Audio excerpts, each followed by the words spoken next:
Hey guys, পুনৰবাৰ মোৰ চেনেললৈ মই আপোনালোকক স্বাগতম জনাইছো। আজি আপোনালোকৰ কাৰণে খুবেই সহায়ক ভিডিঅ লৈ আহিছো, বিশেষকৈ ছোৱালীসকলৰ কাৰণে। আজি মই লৈ আহিছো ঘৰতে বহি কেনেদৰে চেলাউৰি থ্ৰেডিং কৰিব পাৰিব। কিন্তু মই আজি সেইটো উপায় লৈ অহা নাই যিটো উপায়েৰে পাৰ্লাৰত থ্ৰেডিং কৰে, অৰ্থাৎ এডাল সূতাৰে যে থ্ৰেডিং কৰে সেই উপায়টো লৈ অহা নাই, কিয়নো সেই উপায়টো খুবেই কঠিন হয়, নিজ হাতেৰে কৰিব নোৱাৰে। আজি মই এনে ধৰণৰ এটা উপায় লৈ আহিছো যিটো উপায় আপোনালোকে ঘৰতে খুব সহজতেই কৰিব পাৰিব আৰু কাৰো সহায় নোলোৱাকৈ কৰিব পাৰিব। তেনেহলে পলম নকৰি বলক আজি ভিডিঅটো আৰম্ভ কৰো। এতিয়া যেহেতু বন্ধ সময় চলি আছে, এই সময়ছোৱাত দোকান পোহাৰে খোলা নাই, সেয়েহে বিউটি পাৰ্লাৰনো ক'ত পাব নহয় জানো। সেয়েহে আমি ঘৰতেই এই সহজ উপায়েৰে চেলাউৰি থ্ৰেডিং কৰিব পাৰিম। এই উপায়টো সেই সকল ছোৱালীৰ বাবে খুবেই সহায়ক হ'ব যিসকলৰ এই সময়ত চেলাউৰি থ্ৰেডিং কৰাৰ সময় হৈ গৈছে। আজি মোৰ এই ভিডিঅটো চাই ভাল পায় তেনেহলে আপোনালোকে মোৰ ভিডিঅটো এটা লাইক নিশ্চয় কৰিব। যিসকল মোৰ চেনেলত নতুনকৈ আহিছে তেওঁলোকে মোৰ চেনেলটো সাবস্ক্ৰাইব কৰি থব, যাতে তেওঁলোকে মোৰ ভৱিষ্যতৰ ভিডিঅ'সমূহ পাই থাকিব পাৰে। আজি মই একেবাৰে ঘৰুৱা বস্তু ব্যৱহাৰ কৰিয়েই থ্ৰেডিং কৰিম। সেই থ্ৰেডিং কৰিবৰ কাৰণে আমি এটা প্ৰথমতেই পেষ্ট বনাই ল'ব লাগিব। এই পেষ্টটোৰ কাৰণে আমাক লাগিব 2 চামুচ চেনি আৰু 2 চামুচ নেমু ৰস। প্ৰথমতে মই এটা পাত্ৰত এই চেনি 2 চামুচ আৰু নেমু ৰস 2 চামুচ দি দিছোঁ। তাৰ পিছতেই মই চেনি ৰস আৰু নেমু ৰসখিনি ভালদৰে লৰাই আছোঁ আৰু তেতিয়ালৈকে লৰাম যেতিয়ালৈকে চেনিখিনি ভালদৰে গলি নাযায়। মই এনেদৰেই 5-6 মিনিট চেনিখিনি বইল কৰি ললোঁ বা চেনিখিনি গলাই লৈছোঁ। এয়া আপোনালোকে দেখিছেই। এয়া চাওক, আমাৰ যি পেষ্ট চেলাউৰি থ্ৰেডিং কৰিবৰ কাৰণে সেয়া ৰেডি হৈ পৰিল। আচলতে এই পেষ্টখিনিক চুগাৰ ভেক্স বুলি কয়। এই চুগাৰ ভেক্স ব্যৱহাৰ কৰি আমি যিকোনো ধৰণৰ ফেচিয়েল হেয়াৰ বা চেলাউৰি থ্ৰেডিং কৰাই হওক বা হাত বা ভৰিৰ নোম আঁতৰাব পাৰোঁ।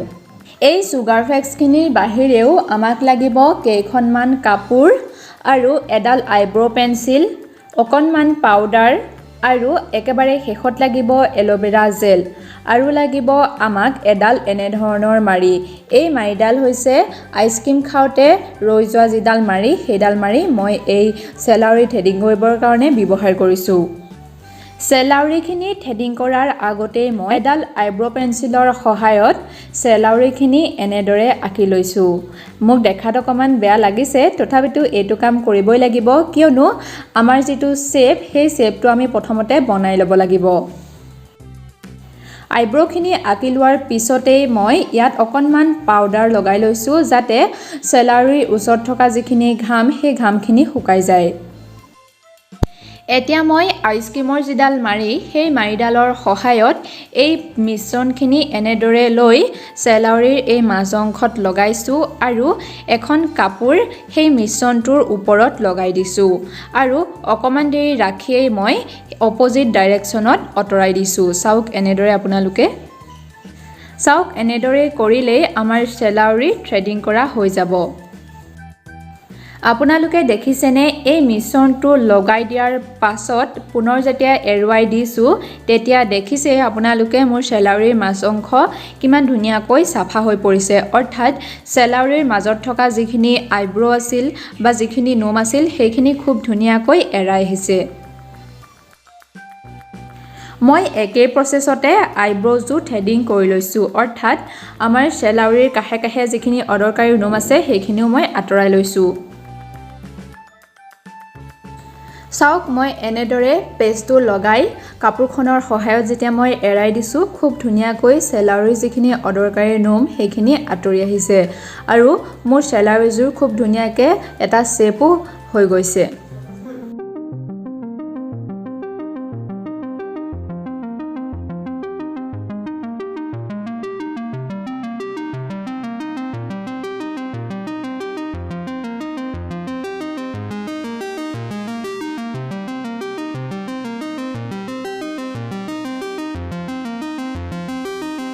মই এনেদৰেই দুইযোৰ চেলাউৰি ভালদৰে থ্ৰেডিং কৰি ল'লোঁ। চাওকচোন, এতিয়া মোৰ চেলাউৰিযোৰ থ্ৰেডিং কৰা হৈ গৈছে এতিয়া মই ঠাণ্ডা পানীৰে চেলাউৰিযোৰ ধুই আহিছোঁ কিয়নো ইয়াত যিখিনি চেনিৰ যিটো মই ভেক্স বনাইছিলোঁ সেইখিনি লাগি থাকে কাৰণে খুব ষ্টিকি হৈ যায় সেয়েহে মই পানীৰে প্ৰথমতে ধুই আহিছোঁ চেলাউৰিযোৰ ধুই অহাৰ পাছতেই মই কিছুমান চেলাউৰি যে দীঘল হৈ থাকে সেই দীঘল চেলাউৰিখিনি মই এখন কেঁচিৰ সহায়ত কাটি দিছোঁ আৰু ভেক্সিং কৰাৰ পাছতেই কেতিয়াবা এডাল বা দুডাল সৰু নোম থাকি যায় সেইখিনি মই এডাল টুইজাৰ সহায়ত উঘালি দিছোঁ এনেদৰে কৰিলে যিখিনি নোম থাকি যায় সেইখিনিও খুব ধুনীয়াকৈ চাফা হৈ পৰিব